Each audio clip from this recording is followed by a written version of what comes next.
My name's Chris Kalabukas, and this is Think Future TV. Once again, we're coming at you live from deep, deep, deep in the heart of Silicon Valley, California. We're talking innovation, startups, the future, not necessarily those, and not necessarily in that order. You know, some people ask me, how can you be innovative?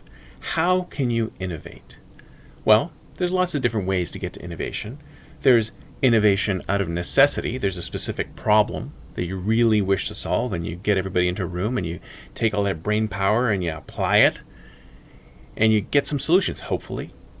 And the other way to innovate, which if you ask me, is much more interesting, much more broad ideas, much more interesting ideas come out of it. And that is innovation through serendipity. Basically those happy little accidents that occur when two things bump into each other.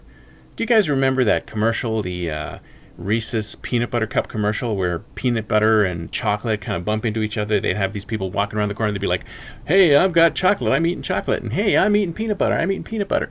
And then they would just like bump into each other around the corner, and then bam! Reese's peanut butter cups would appear. Or no, that's not what happened. Like the chocolate would end up in the peanut butter, and they would pull the chocolate out of the peanut butter and go, this is delicious. This is fantastic. And that's where Reese's peanut butter cups came from, right? Serendipity. A happy accident. This guy just happened to be walking this way with chocolate. The other guy just happened to be walking this way with peanut butter. Bam! Innovation. So the question is, how do you have more of those things happen? Well, you don't have more of those things happen by having your employees just basically get up in the morning, get showered, get shaved, get in their car, drive to work, sit in the office for 9 to 5, and then get in their car, drive home, and do whatever they do at home and watch TV. That doesn't set up any kind of innovation. That doesn't set up any kind of serendipity. It's the same routine, day in, day out, day in, day out. Encourage your employees to do something different every day, to be somewhere different every day, to experience something new every day. Pay for them to go to Burning Man. Pay for them to go to this conference. Pay for them to go to that conference. Encourage them to telecommute, but not telecommute from home, because they're just at home. They're amongst familiar surroundings. Get out there. Go to this coffee shop. Go to that coffee shop.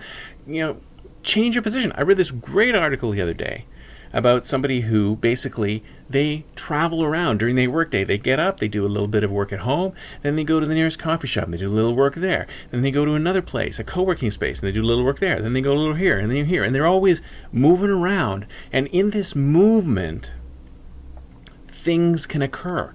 Your movement through the environment, your movement through the world helps to create these serendipitous connections, right? And meeting people, building relationships, going to conferences, talking to people. I mean, I'm a convert on this. At first, I thought to myself, I used to go to all these conferences. I'm like, these conferences are useless. Hopefully, at one day in the future, they'll all be replaced by virtual conferences where you don't have to go anywhere. You can just sit at home, with your feet up and your computer and all that good stuff, and you wouldn't have to go anywhere. But that's not the way it works. That's not how serendipity happens, because you never know when you might bump into someone or have a thought. I mean, you could be standing on a conference floor in an expo, standing there and looking up, and then all of a sudden you see something and you go,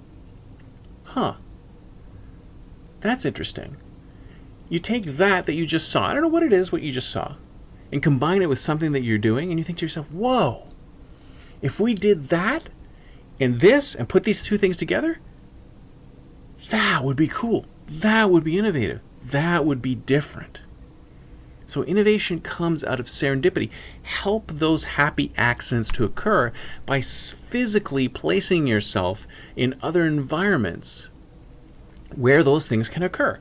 I mean, sure, it occurs by surfing around the internet and you seeing something and you go, wow, that's great. But the problem is that if you get onto the internet, I mean, this is one of the problems with the internet, and we'll talk about that on another show, is that everything's becoming hyper-personalized to you.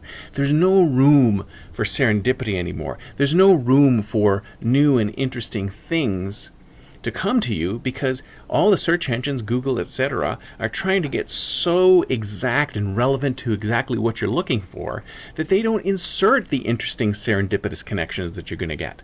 So just being online isn't going to cut it, unless, of course, you randomly surf around, and that's what StumbleUpon's supposed to be doing, but it doesn't really work very well. So there's another topic for another show about serendipity online. but you can foster serendipity within your organization by just getting your employees to get out there and do things with other people.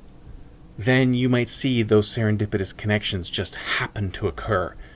Don't force them into the office. Don't force them to work from home. Don't force them to work from one place. Give them the opportunity to have those happy accidents. Anyways, that's it for me for today. See you next time, and until then, don't forget to think future.